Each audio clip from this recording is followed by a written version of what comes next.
హల్లెలూయా. Good morning.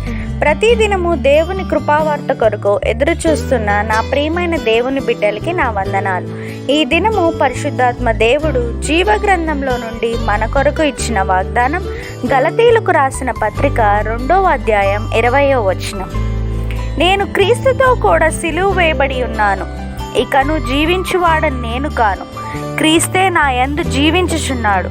నేనిప్పుడు శరీరమందు జీవించుచున్న జీవితము నన్ను ప్రేమించి నా కొరకు తన్ను తాను అప్పగించుకొనిన దేవుని కుమారుని యందలి విశ్వాసం వలన జీవించుచున్నాను. ఆమెన్. Verse of the day, Galatians chapter 2 verse 20. I have been crucified with Christ. It is no longer I who live, but Christ who lives in me.